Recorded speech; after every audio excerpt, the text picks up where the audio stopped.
ఇవాళ మనం చేసుకోబోయే ఈ రెసిపీ నూనె గోంగూర. వేడి వేడి అన్నంలో నూనె గోంగూర వేసుకొని తింటే ఆహా ఏమన్నా ఉంటుంది. సో ప్రొసీజర్ చూసేసేద్దాం. ఫ్రెష్గా ఇలా పెద్ద పెద్దవి నీట్గా క్లీన్ చేసుకొని పెట్టేసుకోవాలి. ఇది 15 రోజుల వరకు నిలువగా ఉంటుంది. తర్వాత ఎండుమిరపకాయలు సరిపడంత తీసుకోవాలి. తర్వాత దోరగా వేయించి మరీ మాడిపోయినట్టు కాకుండా నార్మల్గా బ్లాకిష్ కలర్ వచ్చే వరకు వేయించుకోవాలి. ఇలా వేయించుకున్న దాన్ని సైడ్కి పెట్టేసుకొని దీంట్లో ఎండుమిరపకాయలు నేను 100 గ్రాములు తీసుకున్నానండి. ఒకవేళ మీకు కారం ఎక్కువ తినదలుచుకుంటే మీరు కొంచెం ఎక్స్ట్రా యాడ్ చేసుకుంటే సరిపోతుంది. అదే ప్యాన్లో ఆయిల్ వేసేసుకొని కొంచెం అంత జీలకర్ర, ధనియాలు, పోపుకి కావాల్సిన మిగతా అన్నిటికీ టేస్ట్కి తగ్గట్టుగా వేసుకుంటే సరిపోతుంది. మరి కలర్ చేంజ్ అయ్యే వరకు వేపుకుంటే సరిపోతుంది. మరి బ్లాకిష్ కలర్ మాడిపోయినట్టు ఉంటే టేస్ట్ చేదవుతుంది. ఇంకా కలర్ చేంజ్ అయింది కదా, పక్కకు పెట్టేసుకుంటే సరిపోతుంది. ఇవన్నీ ఇప్పుడు వేపిన ఇవన్నీ మిక్సీ జార్లో వేసి తగినంత ఉప్పు వేసుకొని ఇలా మిక్సీ పట్టేసేయాలి.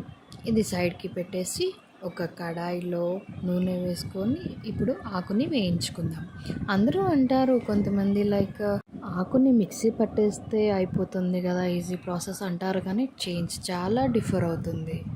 ఇలా వేయించుకోవడం కాకుండా రోటి పచ్చడి కూడా చేస్తారు. రోట్లో నూరుకుంటే కూడా టేస్ట్ చాలా బాగుంటుంది. మనం ఇలాగ ప్యాన్లో చేస్తున్నాము, రోటీ అవైలబుల్ ఉండదు కదా, సో దానికంటే మిక్సీ కంటే ఇది బెటర్ ఆప్షన్ అండ్ టేస్ట్ కూడా చాలా బాగుంటుంది. అండ్ మిక్సీలో పట్టేసుకుంటే మాత్రం స్టిక్కీనెస్ మాత్రం ఎక్కువ అవుతుంది. సో ఇలా మనం ప్యాన్లోనే కొంచెం కలర్ వచ్చే వరకు ఇలా కలుపుతూనే ఉండాలి.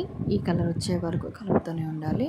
మనం పోపు వేసుకుందాము. అది ఉడుకుతూనే ఉంటుంది, మనం పోపు వేసుకుందాం. టైం కూడా సేవ్ అవుతుంది కదా. పోపు కావాల్సిన ఆవాలు, జీలకర్ర, మెంతులు, ఎండుమిరపకాయలు, కొత్తిమీర వేసుకున్న ఫ్లేవర్ బాగుంటుంది.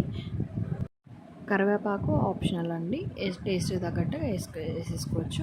ఇక్కడ ఇది కలర్ క్వైట్గా చేంజ్ అయిపోయింది. ఇందాక మనం మిక్సీ పెట్టుకున్న పొడి ఉంది కదా, అది దీంట్లో కలిపేసుకుంటే సరిపోతుంది. అది కొంచెం పుల్లగా, ఇది కారంగా రెండు మిక్స్ అయిపోతే టేస్ట్ తెలుసా ఆహా. కలిపేసి పెట్టుకున్నాక ఇలా వస్తుంది. దీన్ని తీసుకుపోయి మనం ఇందాక పోపు వేసుకున్న దాంట్లో కలబెట్టుకొని కాసేపు అలా వేయించుకుంటే మన నూనె గోంగూర రెడీ.